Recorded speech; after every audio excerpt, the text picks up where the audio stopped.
Tiene 29 años. Se llama Marvin, alias Zico.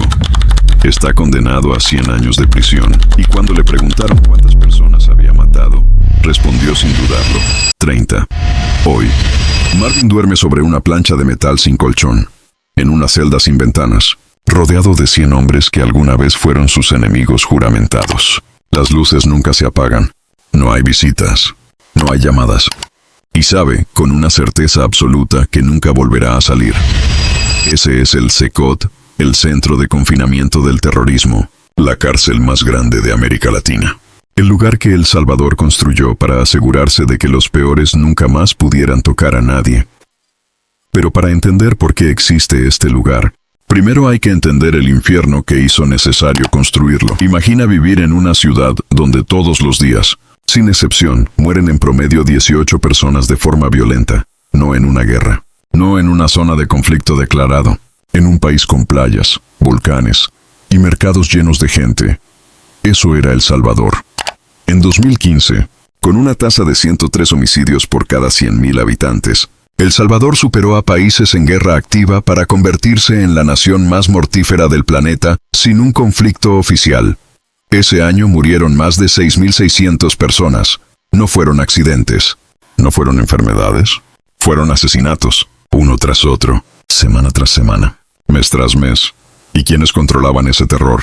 Dos estructuras criminales que habían nacido miles de kilómetros de distancia, en las calles de Los Ángeles en los años 80, y que el propio gobierno de Estados Unidos terminó exportando a Centroamérica a través de deportaciones masivas, la Mara Salvatrucha y el Barrio 18. Para 2010, estas pandillas no eran simples delincuentes de esquina, eran un estado paralelo, cobraban impuestos extorsivos a toda la población, a la señora que vendía tortillas en la esquina, a los dueños de buses, a los taxistas, a las pulperías, a los mercados enteros. Y si no pagabas, te mataban a ti, o mataban a alguien de tu familia. Dependía del estado de ánimo del día. Controlaban colonias enteras donde la policía entraba solo en operativos masivos. Dividían los territorios con una precisión quirúrgica. Una calle era MS, la siguiente, Barrio 18. Y cruzar esa frontera, invisible, podía costarte la vida. Pero lo más perturbador no era la violencia en sí. Lo más perturbador era que las pandillas también controlaban las cárceles. Desde adentro de los penales, los líderes daban órdenes por teléfono, organizaban asesinatos, gestionaban extorsiones, coordinaban operaciones desde celdas que parecían oficinas. Tenían televisores de plasma, consolas de videojuegos. Se filtraron videos de orquestas tocando en vivo dentro de los penales. Mujeres entraban de forma clandestina.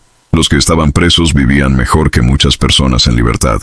El gobierno lo sabía, y en algún momento decidió que era más fácil negociar con ese poder que destruirlo. Lo que siguió fue uno de los capítulos más vergonzosos de la historia política de El Salvador. En 2012, algo imposible sucedió. De la noche a la mañana, los homicidios en El Salvador cayeron un 60% sin operativos, sin nuevas leyes, sin más policías en las calles. El mundo quedó estupefacto. El gobierno de Mauricio Funes se colgó las medallas y dijo que era su estrategia perfecta. Era una mentira.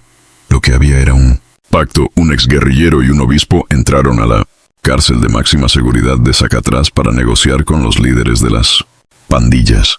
El trato era perversamente simple. Ustedes bajan los homicidios en las calles. Nosotros les damos las llaves del reino adentro de los penales. 30 cabecillas fueron trasladados en secreto desde la cárcel de máxima seguridad a penales de menor control. Recibieron privilegios, recibieron comodidades, recibieron tiempo y espacio para reorganizarse. Y reorganizarse fue exactamente lo que hicieron. Cuando el periódico El Faro publicó los documentos que probaban el pacto, el gobierno entró en pánico. Para 2014, cortó los privilegios y abandonó el acuerdo. La respuesta de las pandillas fue apocalíptica. El año 2015 se convirtió en el más sangriento de la historia reciente de El Salvador. Atacaron estaciones de policía, paralizaron el transporte público y asesinaron a más de 6.600 personas. El monstruo que el gobierno había alimentado ahora estaba libre y mejor armado. Así llegamos a marzo de 2022. Era un fin de semana común. La gente salió a vender, a comprar, a trabajar, a visitar familias. Entre el 25 y el 27 de marzo de 2022, Ocurrió algo que El Salvador no veía desde la guerra civil. 87 personas fueron asesinadas en 72 horas. Solo el sábado 26. 62 homicidios en un solo día.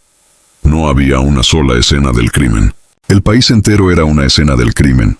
Las víctimas, según reportes, eran en su mayoría personas comunes, sin relación con pandillas, sin deudas con nadie. En algunas casas las familias dejaron de contestar el teléfono.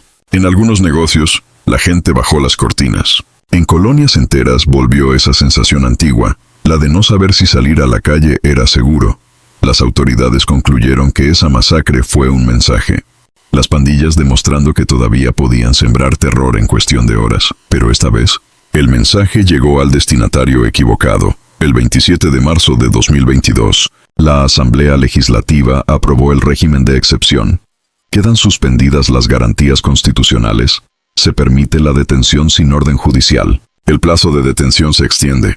El derecho a conocer los cargos se suspende en 72 horas. El gobierno de Nayib Bukele declaró una guerra que llevaba décadas esperando ser peleada en serio. Más de 70,000 personas fueron detenidas en los primeros 2 años. Las calles cambiaron, los barrios cambiaron, y el gobierno necesitaba un lugar donde poner a toda esa gente. Un lugar del que nadie pudiera salir. A 70 kilómetros de San Salvador, en una zona solitaria rodeada de soldados, existe un lugar que parece sacado de una película de ciencia ficción, o de una pesadilla. Una estructura de concreto de 11 metros de altura, reforzados contra perforaciones. Un cerco eléctrico de 15,000 voltios en cada barrera. 19 torres de vigilancia distribuidas, para garantizar que no exista ni un solo punto ciego. El CECOT, el centro de confinamiento del terrorismo, costó $115 millones. Lo construyeron en 7 meses. Tiene capacidad para 40,000 presos, lo que lo convierte en la cárcel con mayor capacidad de toda América Latina, posiblemente del mundo.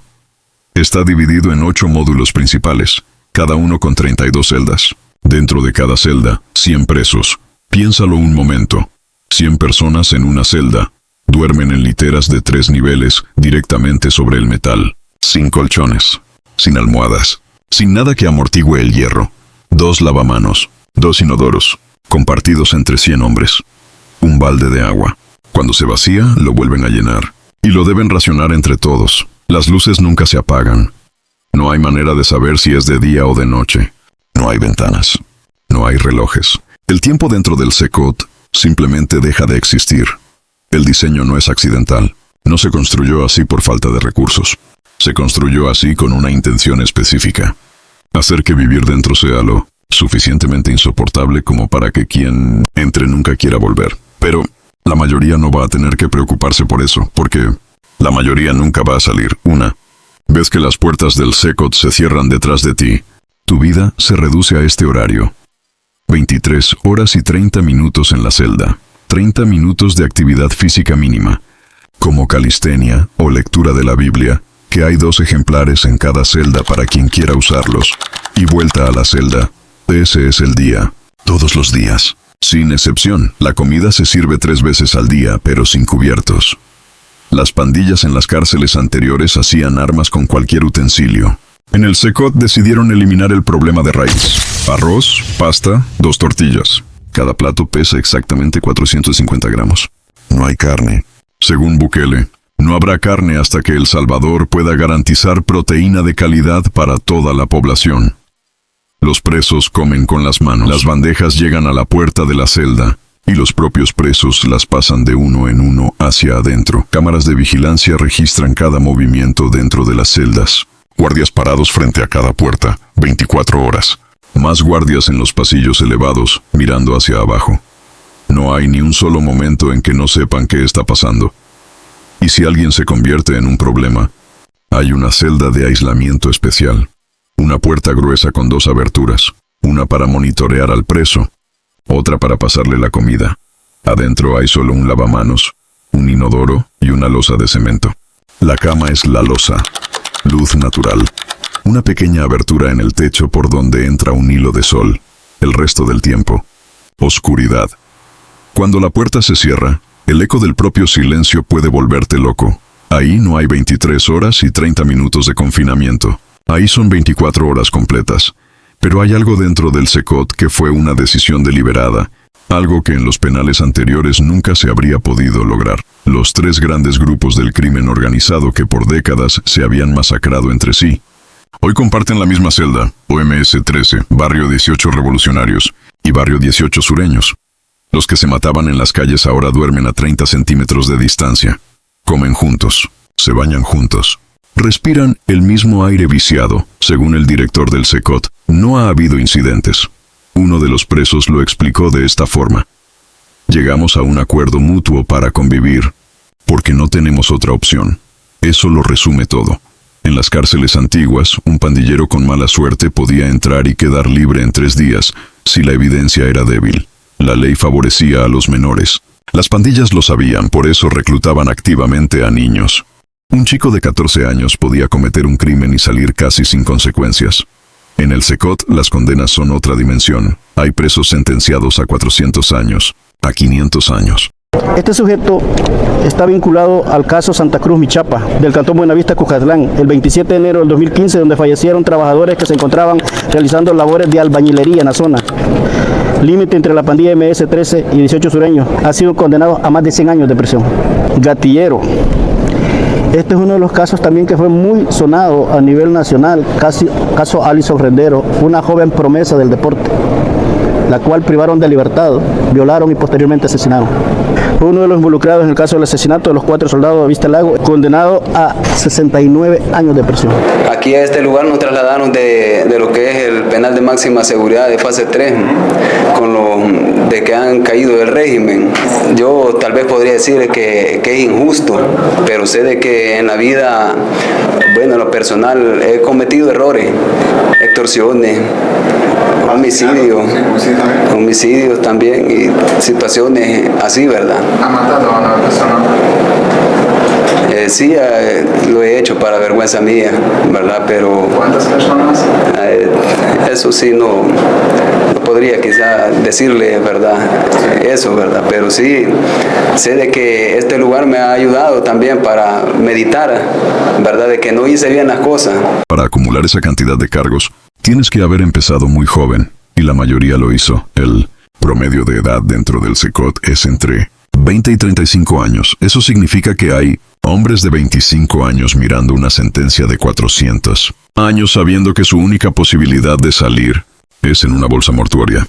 Hasta la muerte tiene un protocolo diferente en el SECOT y los juicios no requieren que el preso se mueva. Hay salas con cámaras donde los reos asisten a sus audiencias por videollamada. Enfrentan a jueces y abogados desde adentro. Y en muchos casos, esas audiencias terminan con más años sumados a su condena. Los que ya tenían 400 años a veces salen con 450. No hay incentivo para portarse bien. No hay posibilidad de reducción de condena. No hay programa de reinserción. El SECOT no fue diseñado para reformar. Fue diseñado para contener. Y eso es exactamente lo que hace. Hasta aquí. Lo que has escuchado parece la historia de la justicia que El Salvador esperó décadas. Y para muchos salvadoreños, lo es. Las calles que antes estaban controladas por pandillas hoy tienen niños jugando afuera. Los buses que antes pagaban impuestos a criminales hoy operan con libertad. Ciudades enteras que vivían bajo amenaza recuperaron una normalidad que una generación entera nunca había conocido. Pero hay una pregunta que no se puede ignorar. Todos los que están en el SECOT son realmente los que deberían estar. Organizaciones de derechos humanos, incluyendo Amnistía Internacional y Human Rights Watch, documentaron casos de personas detenidas sin evidencia suficiente durante el régimen de excepción.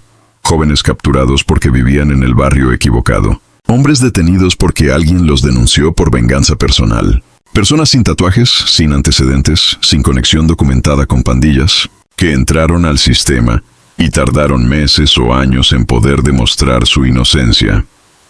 Y en un sistema donde el derecho a conocer los cargos fue suspendido, donde los plazos de detención se extendieron, donde la presunción de inocencia quedó subordinada a la emergencia, esas historias se acumularon. Se estima que miles de detenidos en el régimen de excepción fueron liberados eventualmente por falta de pruebas. ¿Cuántos de esos pasaron meses en condiciones que no merecían? ¿Cuántos entraron al SECOT siendo inocentes? Nadie tiene esa respuesta con precisión. El gobierno de Bukele defiende el modelo. Las pandillas fueron desmanteladas con una eficiencia que ningún gobierno anterior pudo lograr.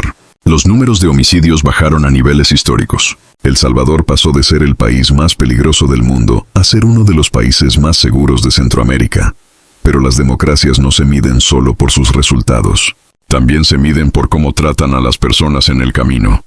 Y esa tensión, entre la seguridad que el pueblo necesitaba y los derechos que algunos pagaron para conseguirla, es la herida que el CECOT no cierra, solo la entierra. Bukele no construyó el CECOT en secreto. Lo exhibió. Publicó imágenes de miles de pandilleros marchando en fila, descalzos con uniforme blanco, con la cabeza rapada. Las redes sociales las vieron cientos de millones de personas. Llegaron llamadas de interés. En 2025, el presidente Donald Trump llegó a un acuerdo con Bukele para enviar deportados de alto riesgo al CECOT, incluyendo presos venezolanos del Tren de Aragua. Otros países de Latinoamérica comenzaron a estudiar el modelo Ecuador, Honduras, Panamá. El CECOT no es solo una cárcel. Se convirtió en un argumento político global. La pregunta que el mundo lleva 2 años haciéndose es esta: ¿es posible acabar con el crimen organizado? ¿Y cuánto de los principios fundamentales de una sociedad se puede sacrificar en el intento? El Salvador no tiene la respuesta definitiva. Nadie la tiene. Pero sí tiene el CECOT, y dentro de él, hombres como Marvin, que mató a 30 personas, que duerme sobre metal sin colchón, y que en una entrevista entre rejas dijo algo que probablemente sea lo más honesto que dijo en su vida. Hoy me doy cuenta de que todo lo que hice fue en vano. Soy humano, lloro en la celda por las noches, y sé que este es mi final. El CECOT existe porque El Salvador tocó fondo, porque un país entero aprendió a vivir bajo amenaza durante décadas, porque 30 personas murieron en un microbús, porque 11 trabajadores no regresaron a casa, porque familias pasaron años buscando cuerpos en fosas clandestinas, porque en un fin de semana de marzo, 87 personas fueron asesinadas. El CECOT es la respuesta, más extrema que una democracia moderna ha dado al crimen, organizado en el siglo XXI, y el debate que genera no va a terminar pronto. La pregunta para ti es esta: ¿cuándo una sociedad llega al límite del terror, tiene el derecho de responder con medidas que habrían sido inaceptables antes? ¿O hay líneas que no se deben cruzar nunca, sin importar lo que esté en juego? Te leo en los comentarios.